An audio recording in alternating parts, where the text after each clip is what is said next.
unataka nini? Sisi tukupe. Single mothers twakupenda kwa kweli. Ukitoa neno sisi tuko tayari.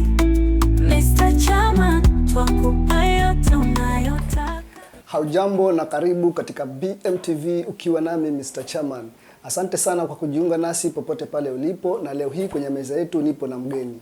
Ningeomba jitambulishe, yeye ni nani, anatokea wapi, anajishughulisha na nini, ili tukaweze kujifunza mengi katika kipindi chetu cha SPC, Single Parenting Challenges. Usiende mbali. Karibu madam. Hello, mimi kwa majina yangu naitwa Joyce Semidi. Naam. And I'm a born again. Okay. Ni mama, watoto wanne. Naam. My firstborn, watu wengi wanamjua. Papa Riz. Papa Paris. Yeah, that's anajishughulisha na nini Papa Riz kwa wale ambao hawajui? Papa Riz ni musician and a keyboardist. Okay. And I'm grateful for that child. Okay. Mimi ni mtumishi. Naam. Na niko na kanisa maeneo ya Msaba. Amina. Nikiwa niko chini ya Bishop Apostle Pastor Taura kwa maeneo ya Likoni. Naam. Tunashirikiana na mtumishi wa Mungu anaitwa Elizabeth Hope. Naam. Maeneo ya Msaba. Amina. Na nashukuru sana kwa sababu Mungu ni mwema. Naam. Na amenitoa mbali. And I am very grateful for my Lord. Amen. As a single parent. Nimefurahia kwa kututembelea katika TV yetu ya BMTV katika kipindi chetu cha Mr. Chairman, ambacho tunadili na mambo ya challenges ambazo zinakumba wazazi ambao wanalea watoto wao kwa peke yao, awe mama ama awe baba. Najua pale nje kuna watu ambao wanapitia changamoto hizo ambazo mtu walikuwa kwa marriage ama kwa ndoa, kukaja kukatokea hitilafu fulani, ndoa ikavunjika. So kuna mtu pale ameachwa watoto, analea peke yake, na kuna changamoto ambazo anapitia na hana mtu wa kumpea faraja. So sisi kama watu wa BMTV tukaonelea tuanzishe kipindi ambacho kitakuwa kinaleta faraja kwa jamii zetu. So tunafurahia kwa kuja katika kipindi chetu sababu wewe ni mtumishi wa Mungu. Kuna watu pale nje wanakusikiza sahi, wanakutazama na wanakusikiza. Je, hili swala ambalo linatatiza wengi kwa wanajamii kuhusu mambo ya single parenting, wewe kwa upande wako kama mtumishi wa Mungu walizungumziaje? Okay, mimi naam, ninaweza kusema ya kwamba marriage si rahisi. Naam. Asa wakati unapoona watu wanapopendana, wanaoana, naam, they have a lot ambayo inaendelea katika their houses. Naam. Mimi nimeishi katika marriage for 23 years. Naam. And I was a happy woman. Naam. Very happy woman with my husband. Naam. Na raising children in the marriage is the best kama mmeoana as couples. Okay. Because you share a lot. Naam. You have a bond, mko na ile ukaribu sana. Na mimi katika safari yangu, naam, naweza nikasema ya kwamba usione any person ambao yuko single ukadhania kwamba ametaka ama amependa kuwa single. Naam. Katika hicho kipindi. Naam. Na wakati ambapo unapoona mtu ambao uko single as a single parent, naam, naam, kama kuna mtoto mmoja, watoto wawili, watoto wanne, naam, as a single parents, naam, tunafaa kuwaheshimu, naam, na kuwapatia a lot of courage na kuwa karibu na wao. Naam. And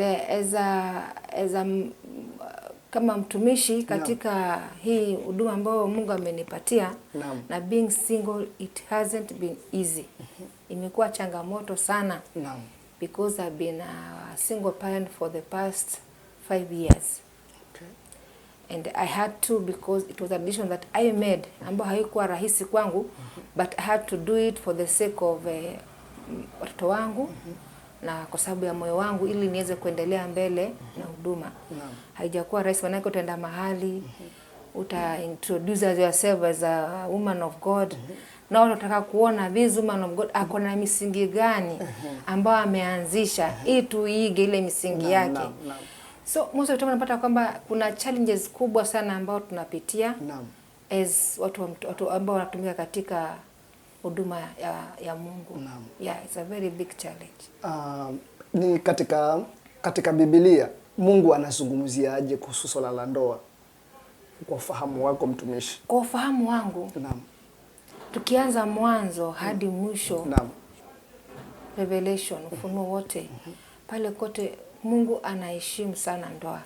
Sana. Naam. Anasema kwamba ndoa iheshimike Na watu wote. Na watu wote. Na wakati mtu anapoingia katika ndoa akianza misingi ya kanisa, Naam. aanze misingi ya ndoa, both couples wako na watu wa kwao ambao wako na misingi ya kanisa. Naam, naam. The other side wako hivyo hivyo. Unapata ya kwamba wakitembea katika misingi ile, watakuwa kila saa wakishindwa katika safari, wako na mtu ambaye anakuja kuwapatia backup. Kweli. Na the more wana present watoto wanakuwa healthy, wanakuwa katika misingi ambayo iko sawa. Naam. Na siwezi kalaumu mtu yeyote mtu anafika mahali anasema kwamba nataka kuachana na huyu. Mimi naweza kusema kama mtumishi wa Bwana. Naam. Si kitu ambacho unaweza kusema hivi kwa ghafla. Vile nimeona mambo mengi, najaribu ku advise couples they should stay together always, because Biblia inasema ya kwamba mnakuwa kitu kimoja. Naam. And when you become one, Naam. hakuna mtu ambaye anafaa kuwa separate. Okay. And one thing is that when you become one, the other person, whatever anafanya, chenye atachokifikiria, you are always one in unity. Kweli. Yeah.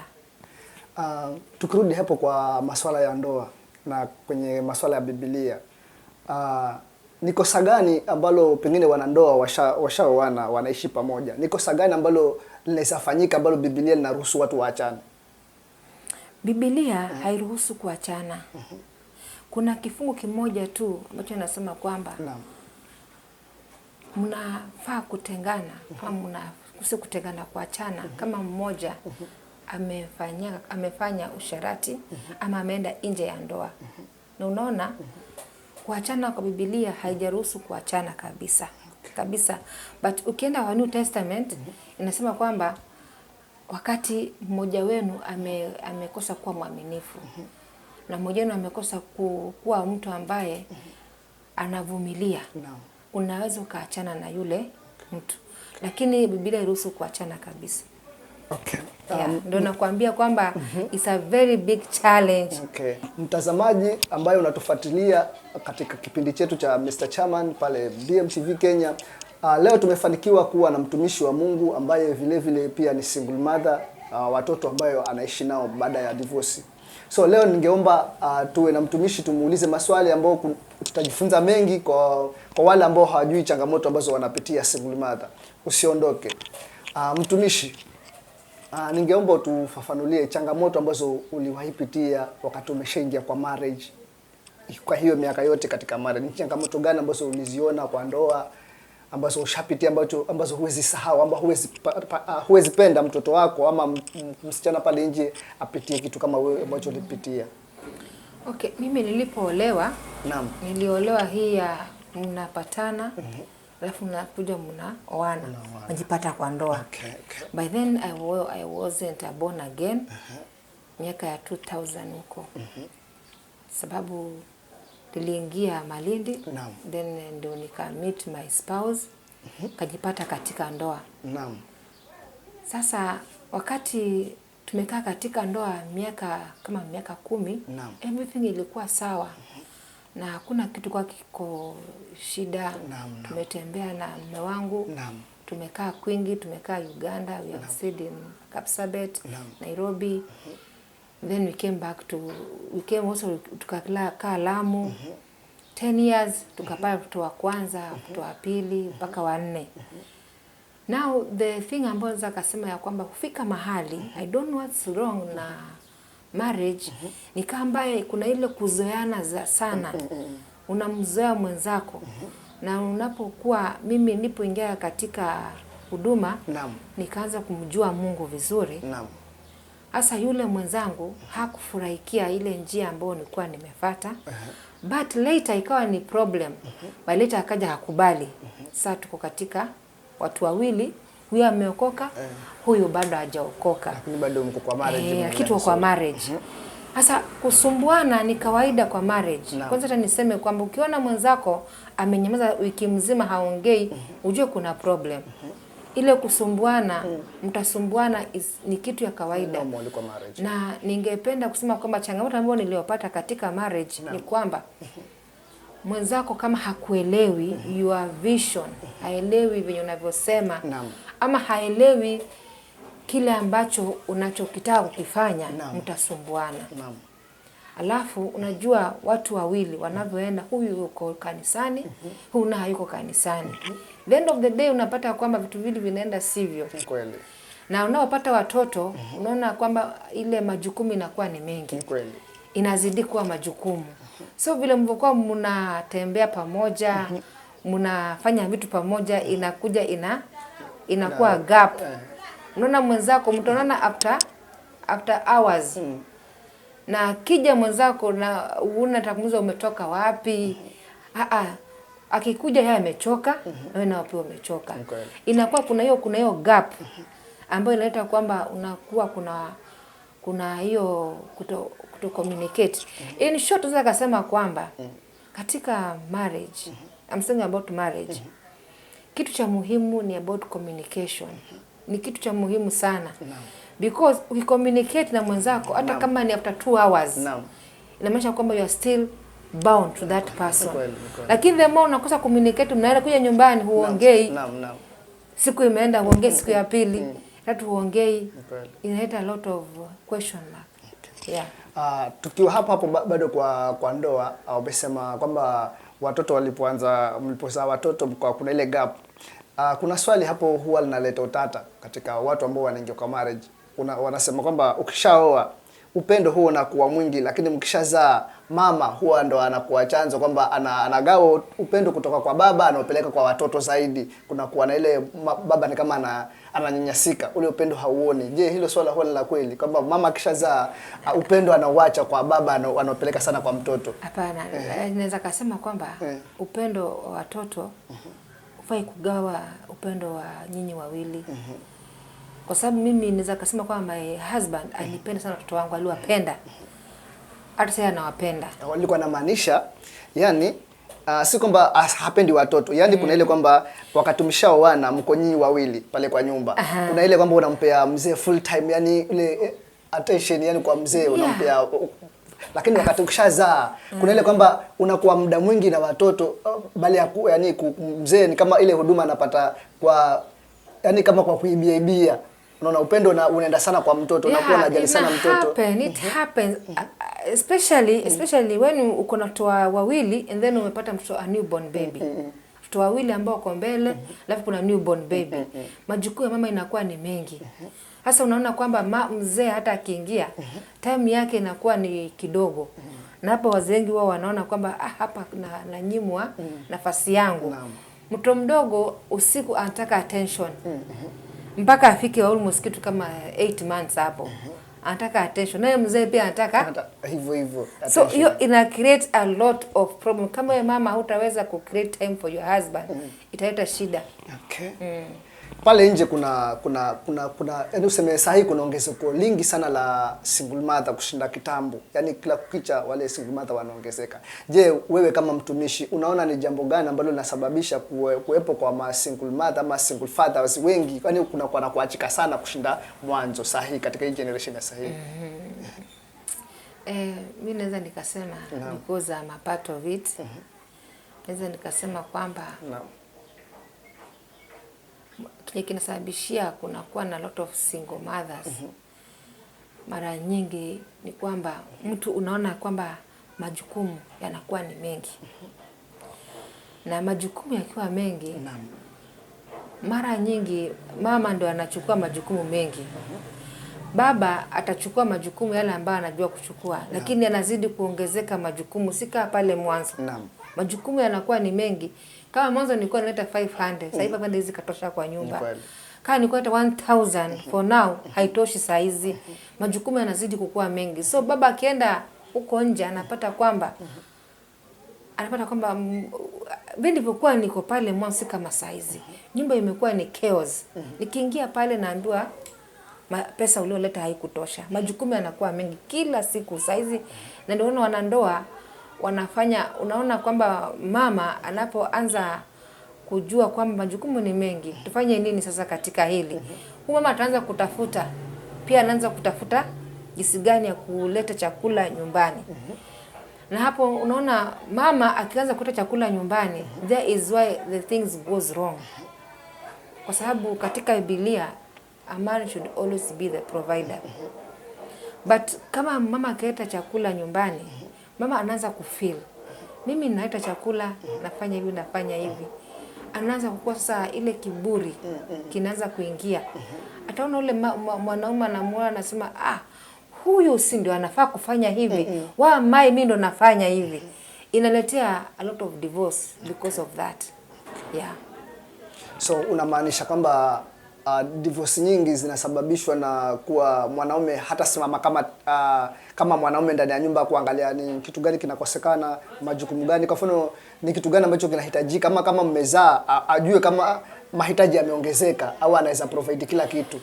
Pale mwanzo nimekuambia kwamba marriages, a lot of marriages zina lack communication and understanding. Saizi many marriages zina break kwa sababu lack of communication na lack of guidance. Wakati watu wengi wanapoingia katika ndoa, nimeona wanandoa wengi ambao wameenda katika mwelekezo na mwongozo wa Mungu, vitu kama hivi they know how to handle. For example, kama mimi nilikuwa naita shilingi 1000 kama baba, sasa haitoshei. There's a way that we can handle that situation in the home. Na mama anaelewa. Mom is an understanding person. Na ule mzee akitoka nje anajua kwamba nyumbani kuna mtu ambaye afanya nini? Yuaelewa. So lack of communication in this generation imeisha. Imepotea kabisa, na watu wengi wanaishi kwa kiasi kile hii ya kwamba nimeona leo huyu amekuja na haitoshi, hata mimi nikatafute. Unaona hapo ninakuwa ni chanzo kubwa cha breakup of marriages. Yeah. Karibu Kinywaji Mtumishi, tukiendelea na interview yetu. Karibu. Asante sana. Ndugu na dada mtazamaji, leo hii tumefanikiwa kuleta mgeni wetu ambaye ni mtumishi wa Mungu. Tunaendelea kuchanganua masuala ya ndoa na divorce, sababu hiyo ndio kitu ambacho kinasumbua sana watu wengi pale nje, na tungependa tujifunze mengi kupitia kwa madam na ni mtumishi wa Mungu siku hii ya leo, ili wenye ambao unatufuatilia ukaweze kujengeka kimwili hata kiroho katika maisha yako siku hii ya leo. Kuna mtazamaji pale tumeongea kwamba wewe mtumishi kwamba umeishi kwa ndoa zaidi ya miaka 20 na umeachana. Kuna mtu anahamu pale ajue chanzo ambacho kilifanya mwachane na mzee ni nini. Kuna mtu anahamu sana ajue. Maybe hilo kosa linaweza kuwa likafanya paka yeye akajiepusha, ama kama kuna vile vitu ambavyo vilikutokea kama mtu yuko kwa marriage pale akasolve ikawa hata jikuta kwa divorce kama venye likukuta wewe. Okay. Naam.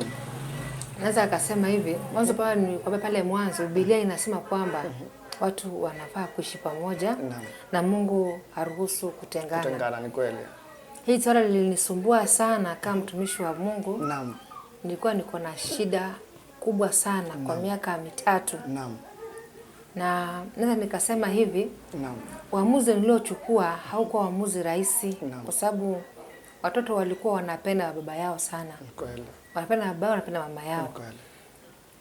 Mimi nilipenda mume wangu sana miaka 23. Tuliishi vizuri. Wakati tumetoka Lamu tumehamia maeneo ya Malindi. Alipata marafiki ambao waliomtoa katika line. Na most of the time nasema kwamba kama wewe ni mtumishi wa Mungu, hakuna jambo ambalo litafanyika ambapo Mungu hata kueleza. Kweli. So Mungu akawa ananieleza ya kwamba kuna kitu kinakuja na nikikali sana, nipigane hizo vita. Na nikaonyesha kwamba kuna mama ambaye mwanamke si mama, ni mwanamke msichana, nilikuwa napigana naye kwa visions. Hiyo ni ndoa, niko Lamu, tunaishi vizuri kabisa. Lakini nikawa napigana na huyu mama, napigana naye kwa ndoa, namwambia mume wangu, unapigana na mtu ambaye ninaona ya kwamba something is going to happen ambao si nzuri. Sasa bwana akaniambia hiyo ni kitu ya kawaida, lakini ilikuwa inakuja kila wakati. Na let me say, naweza kusema mume wangu hajai kuwa mtu wa kwenda nje. Na tuliishi maisha ya kujua kwamba nilijua huyu hata kanaletoa wasichana wa aina gani hawezi enda nje ya ndoa. Hata kama ni yupi, hata kama ni wale newcomers hawezi. Yaani kitu nilikuwa najua huyu hawezi. Tumetoka Lamu, tunaishi vizuri. It was 2017. Kuna vita kule, tukuja Somalia tukakaa huko, maana huko kwa kuna peace, huko kwa kuna shida. Now my husband akaanza kuwa na watu ambao sikupenda.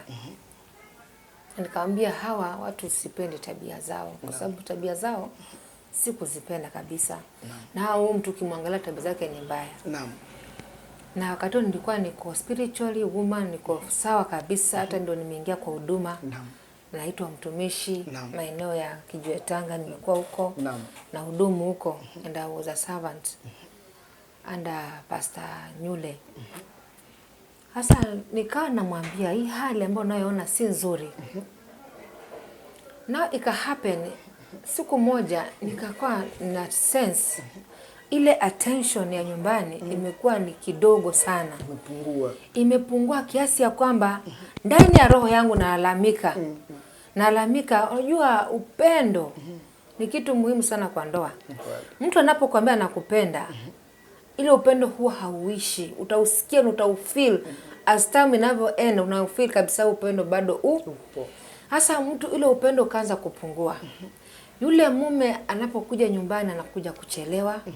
Anapokaa pale nyumbani hana free na mimi kama kitambo, kwa sababu free ilikuwa hata naweza nikaacha simu yangu, unaweza ukachukua simu. Lakini saa hizi nafungua simu napata password zaidi ya 5. Kuna password ya kwanza, ya pili, ya tatu.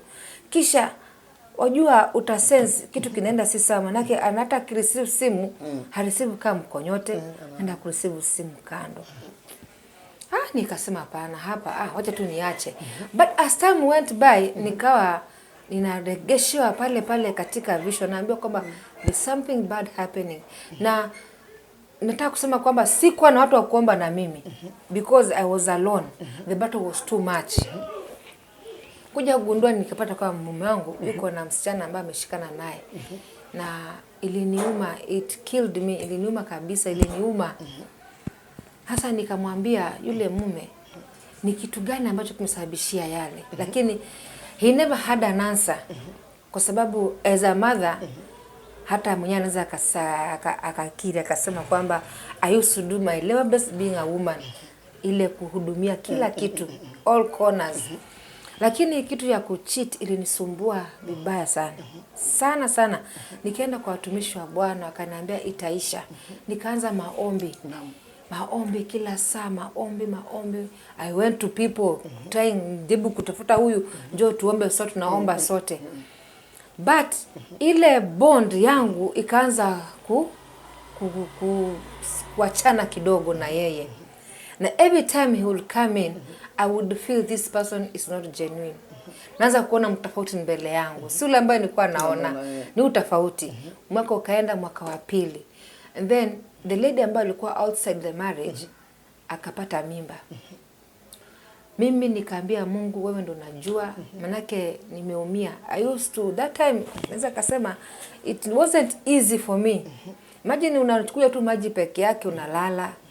Stress zinakuwa ni nyingi. What will happen? Now this lady alipozaa mtoto wake, mtoto akamaliza 1 year, I'm just still with my husband. He's coming home. Time yake ameipunguza.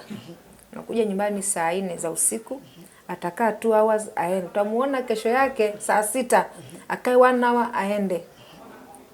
Mzigo kwa sana ni mkubwa. Watoto ndio wanaanza kwenda secondary. 4 kids. First nataka kwenda secondary. Nikaenda kachukua maloni kusomesha. Nikaona nimeachwa mzigo wote. And most of the time as a single mother, wewe ni mama, wewe pata kwa mtoka kwa nyumbani. Kweli. Utasikia kuumia. Mtu anakuambia kwamba sijakula, utasikia kuumia. Weka biashara nayo haiendi. Now the lady outside, mtu wake alipozaliwa kule nje out of the marriage, akaja akafa. As a woman of God, I embraced my husband. Nika embrace. Then I told my husband, this has happened and I know it's a mistake. Let's just accept the mistake. Nikachukua jukumu la kumzika, manake alikuwa hana mtu wa kuzika ule mtoto. Mtoto amekuja ndio amekufa. Nikachukua jukumu, nikachukua my pastor ako pale maeneo ya Ngala. Tukazika ule mtoto hapa maeneo hapa makaburi. Then after the burial we had a seat with my people and these people. Nikaambia, now this thing has happened. Let us just come back to forget what has happened. We come back. But it wasn't that way. He went on doing more worse than before. Mimi sikuweza kutake it. Nilishindwa. So bado tuko hapo kwa mmeshaenda kuzika makaburini, mumekaa kikao cha familia. Yule msichana alikuwa hapo kwa kikao pia. Msichana alikuwa kwa kikao na akasema kwamba anamwacha yule mume. Hata akaniambia mimi naachana na bwanako, nataka kumwacha. Hakuwa na watu wa kwao. Alikuwa na watu wa kwao, babake alikuweko. Babake hata akasema huyu nataka aachane na huyu mume wako, akuachie mume wako. Lakini it wasn't that way. Ndio ile pendo la kule kwao lilikuwa stronger than before. Na madam, hapo wakati ushajua ameshaza na mwanamke mwingine wako na mtoto, hakuna baadhi ya marafiki zako ama watu wa kwenu wakakuelezea kwamba huwa ina happen, na je unaweza kukubalia mwenzako muishi pamoja kama mke mwenza? Hakuna watu ambao walikushawishi kama hapo ndipo kuna kuja challenge. Kila mtu ako na moyo wake. Ni kweli. Na kila mtu ana venye alivyoumbwa. Ni kweli. Mimi kwa ufupi ilinishinda. Watu wanaambia ni sawa. Hata yeye mwenyewe alikuwa anasema ni sawa. Mzee ama yeye mwenyewe hata kiendo kwa anaambia watu yeye na bibi wa kwanza yuko hapo, wa pili yuko pale. Lakini mimi nilishindwa kwa sababu niliona kwamba hii ni it's a big betrayal. Sijui kama semaje kwa Kiswahili. Kusaliti. Amenisaliti, yani kwa sababu huyu mtu nimemjua kwa ujana wake. I met him when he was a young man.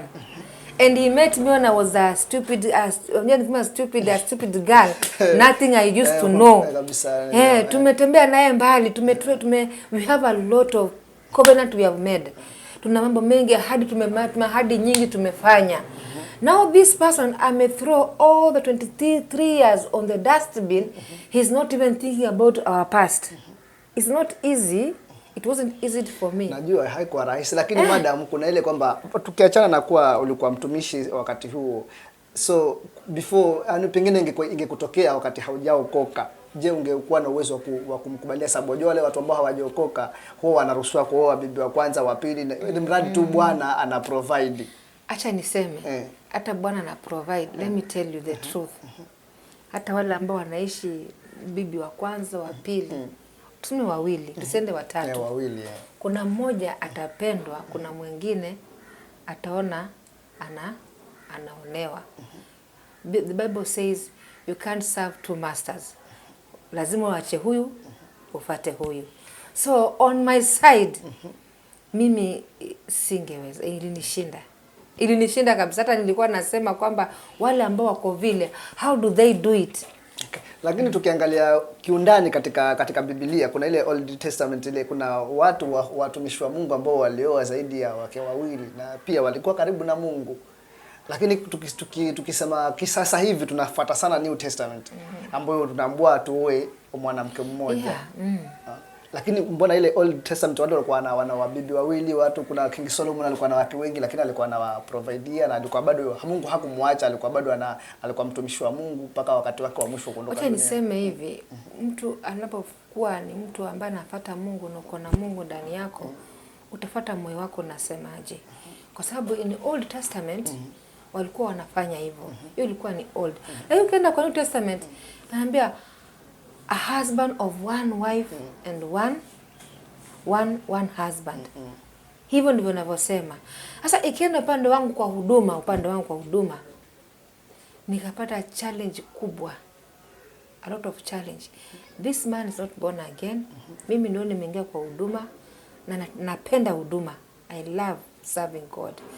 Na napenda kupeana hiyo a lot of courage to the marriages. So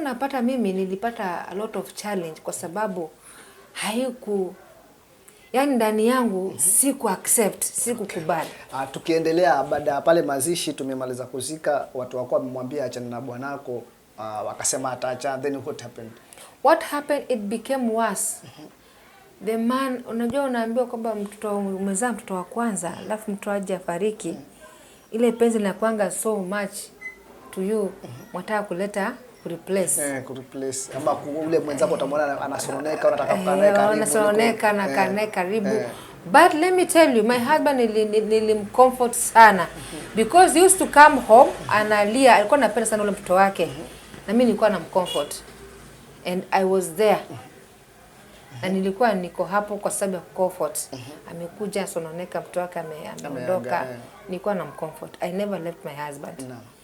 But something ambayo ilifanya mimi nikasikia kuumia is that afterwards nikapata kwamba amekuwa worse. Even if he does not come home at all. His responsibility, it is not there. Nikapata ya kwamba this woman anampenda zaidi. Mpaka ndo ananiambia, we, ule mtu anapenda ule mwanamke vibaya. So mimi nawe nasema, what about that time when he was crazy about me? What happened? Saizi I was crazy about somebody else. Iliniuma, niliniumiza. Nilisikia kuumia. But when I went on, I told God, I want to heal. I want to heal. This is a wound. Nitaka kuheal. Lakini, listen, it wasn't easy for me to heal and I'm still seeing this person.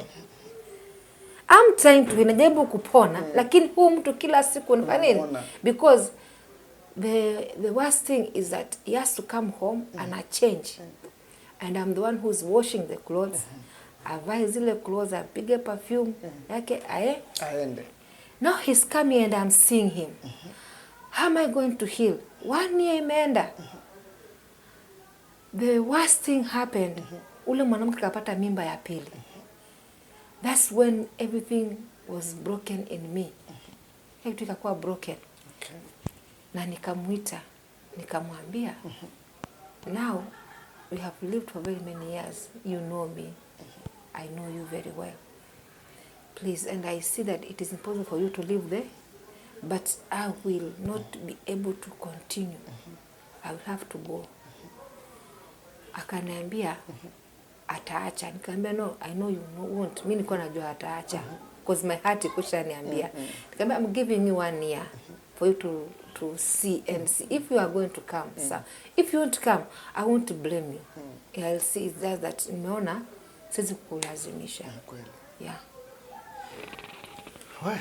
Pole kwa yote ambayo umepitia, madam, yote tuseme wakati mwingi wa Mungu akipanga kitu chake kitimie, huwa hakuna mtu anayezuia.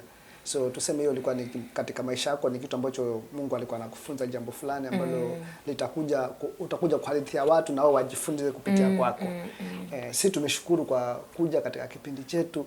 Kuna mtu pale nje anakusikiza mchana huu leo, kuna single mother ambaye amepitia hali kama yako, ambayo anaenda kukata tamaa na anaenda kuvunjika moyo na yuko karibu na kukata tamaa tuseme. Pengine kuna watu wengine hata kujitoa uhai akaacha watoto wake. Je, unamwambia nini mama kama yule ambaye anakusikiza? Nataka kusema kwamba let me go kidogo nyuma. I had to take 2 years to heal myself. Healing. Nilifeel kama I've lost somebody close to me, nimemzika. Hiyo healing nilifeel hivyo. Na nataka kuambia mtu hivi.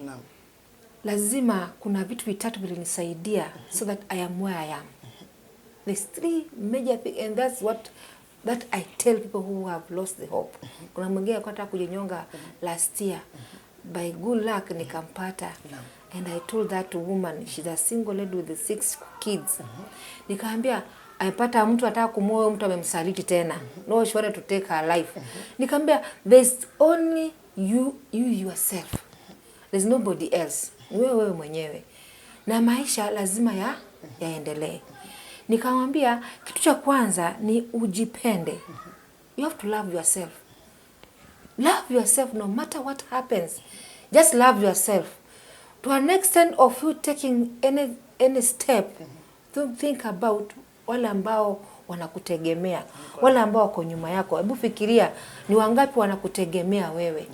Jipende hata kama uko vipi. Unaona?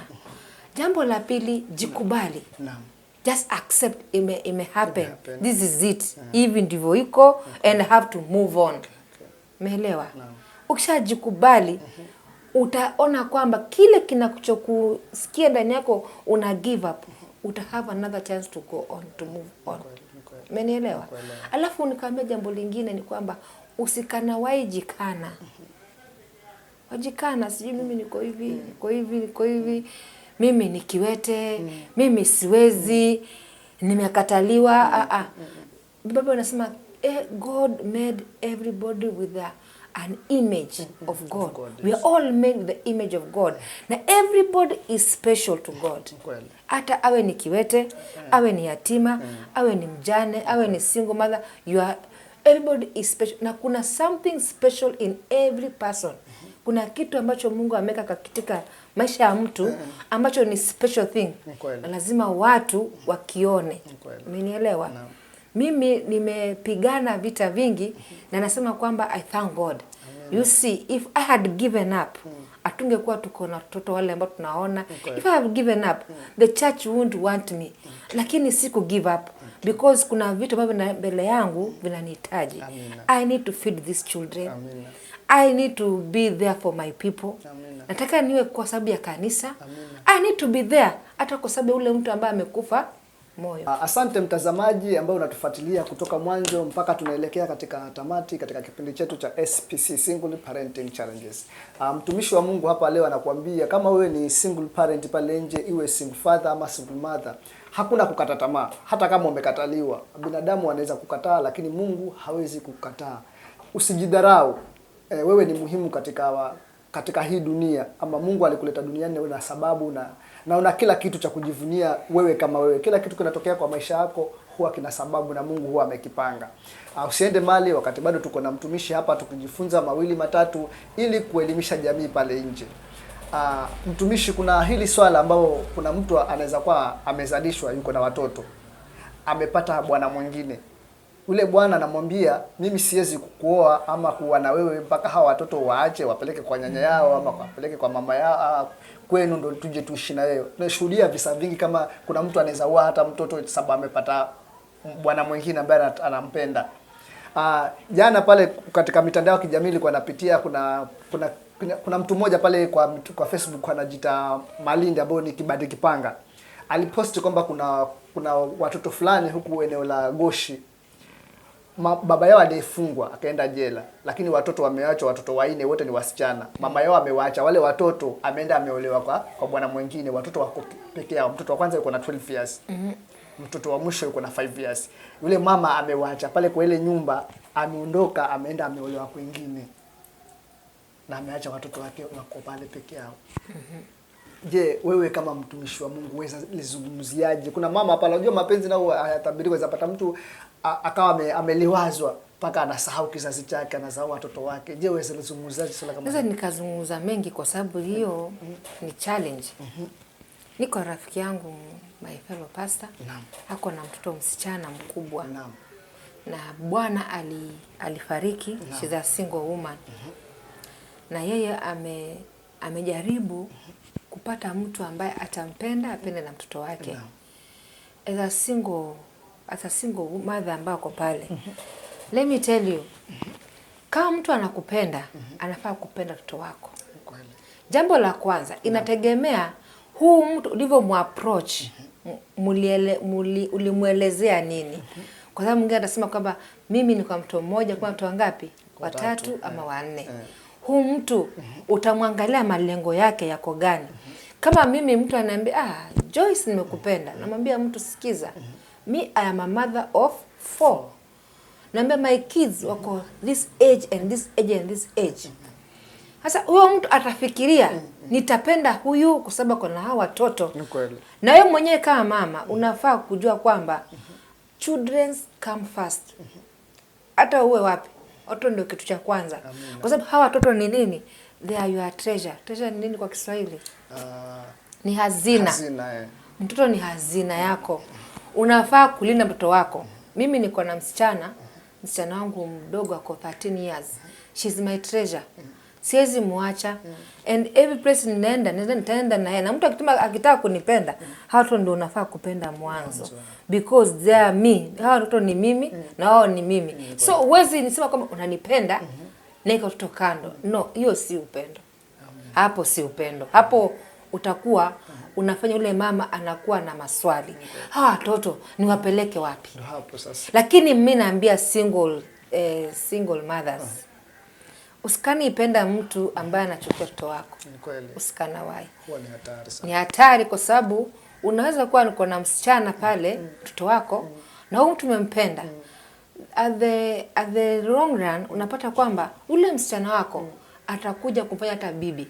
Ni kweli. With this reason, wewe ulipopenda huu mtu hukumuelewa vizuri. Ni kweli. You have to be very careful nani ambaye unaipenda.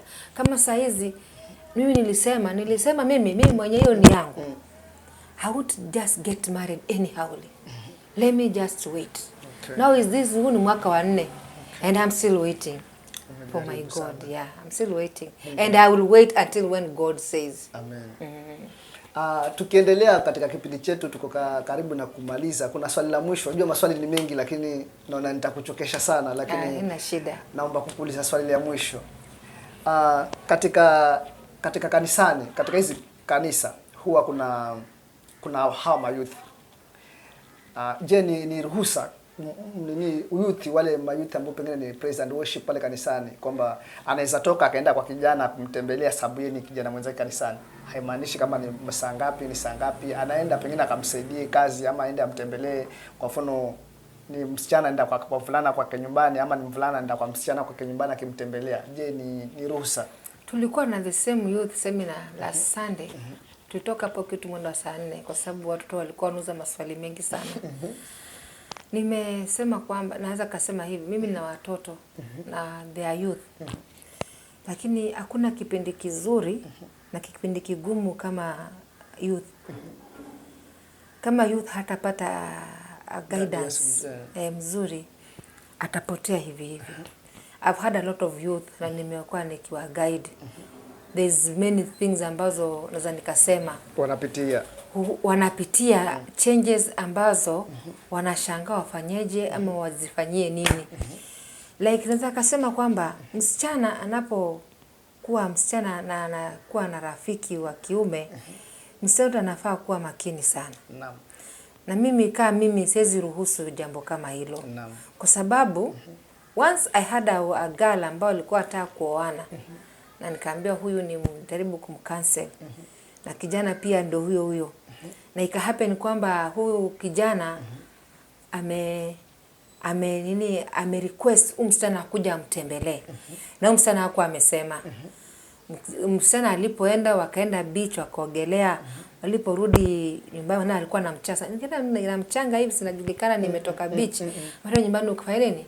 And these are people who are about to get married in some few months.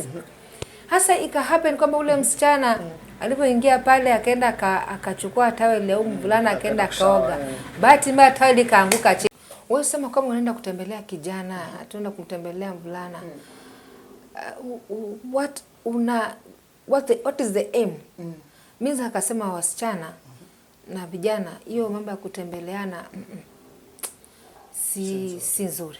Alafu kuna hili swala la kuwa nishashuhudia baadhi, hata mimi kuna aunti yangu alikuwa ni mtu ambaye ni mwaminifu katika Mungu, katika njia za kimungu. Yaani kuna wavulana ambao walikuwa wanamfuata wanataka kumuoa, lakini sasa hawakubali sababu hawana uwezo wa kufanya harusi.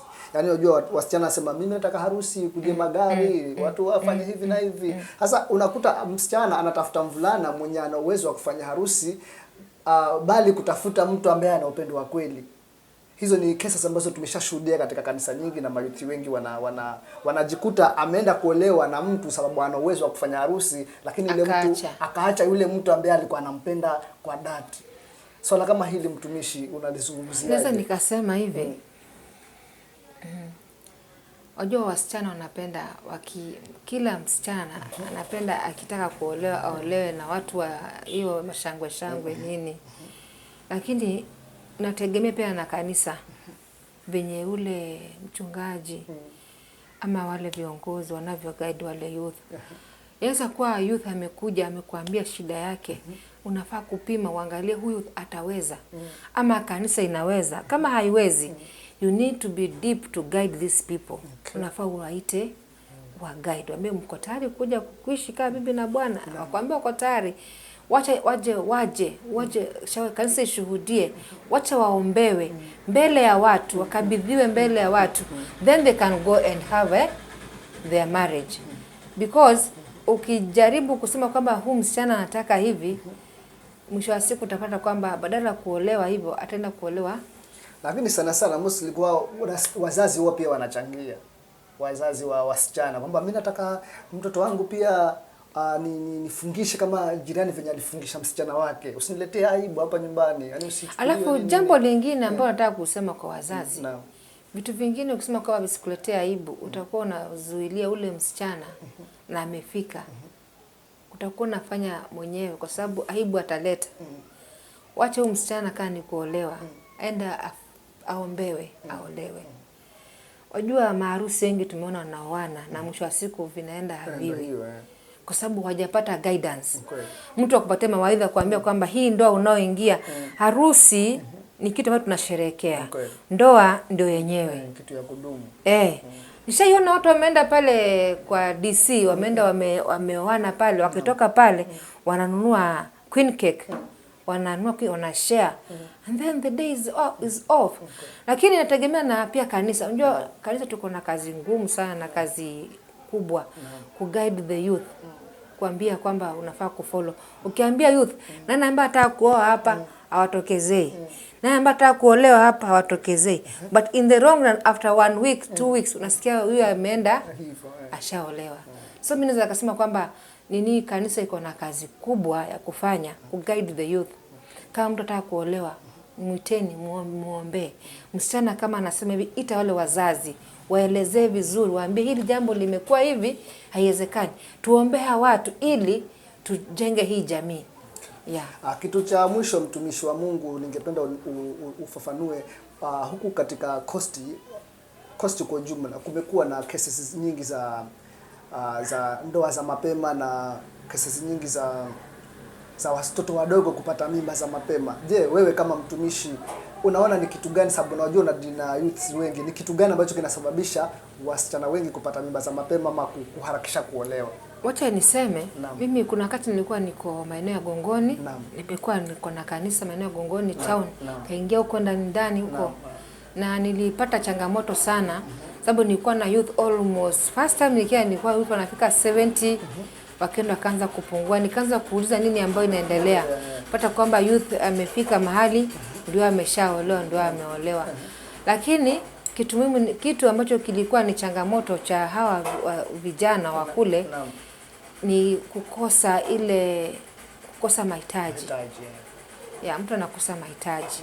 Na anapopata mtu akumpatia hata si pesa za kunini, ambaye anakupatia 200, basi ashaenda tayari.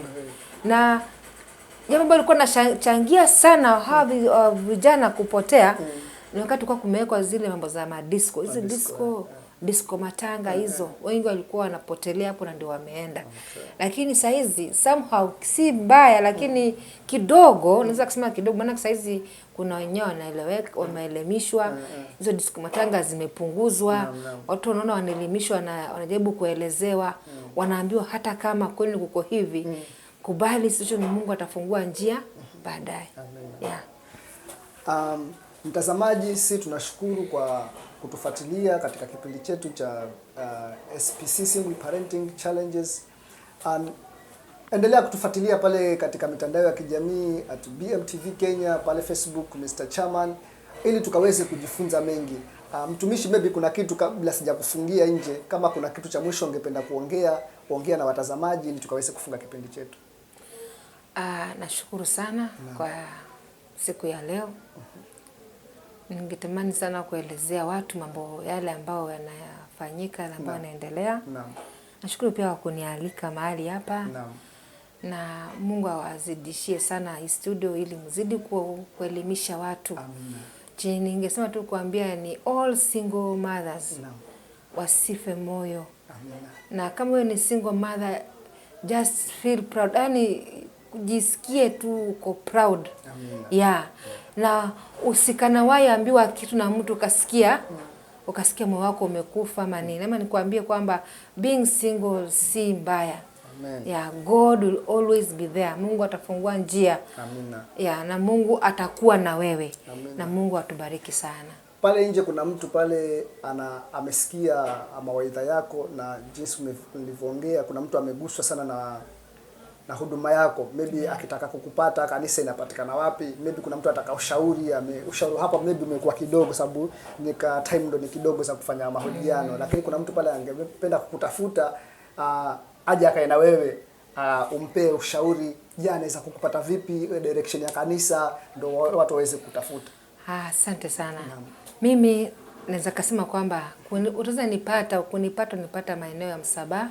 Niko pale Msabaha, ukipita hii kanisa ambao ukipita pale maeneo panaitwa Travelers, unaenda hapo kuna shule inaitwa Victory something hapo. Next kuna Greenfield. Hapo ndipo tuko hapo, kanisa letu liko hapo, na tuko pale siku ya Alhamisi kuanzia saa 10, pia siku ya Jumamosi kuanzia saa 10, na Jumapili pia tuko pale masaa yote. Na kanisa inaitwa The Sanctuary of Praise. Okay. Asante sana. Amina. Kwa mitandao ya kijamii maybe mtu hajapata nafasi ya kwenda kule, mtu yuko Nairobi sababu tuko na watazamaji wengi ambao wako kila kona. Maybe angetaka kutafuta katika mitandao ya kijamii kuongelesha, anaweza kupata kama nani katika mitandao ya kijamii? Mimi kwa mtandao niko sana kwa sababu napenda sana kuongea na watu. Naitwa J Asigo J katika Facebook. Utanipata hapo. Ukienda kwa TikTok naitwa Amazing Joy. Na Mungu atubariki sana. Amina. Amen. Tumeshukuru kwa kututembelea siku hii ya leo. Mimi binafsi nimejifunza mengi na kuna mambo ambayo nilikuwa siyafahamu na nimejifunza, na pia na imani pale mtazamaji ambaye ametutazama hakupoteza wakati kututazama, bali amejengeka kimwili na kiroho, na kuna mambo fulani amejifunza na ambayo ataenda kumuinua katika maisha yake. Mtazamaji, tumeshukuru kwa kuwa nasi kutoka mwanzo mpaka tamati katika kipindi chetu cha SPC. Endelea kutufuatilia pale Facebook, pale YouTube at BMTV Kenya. Usikose kusubscribe, kufollow na kushare.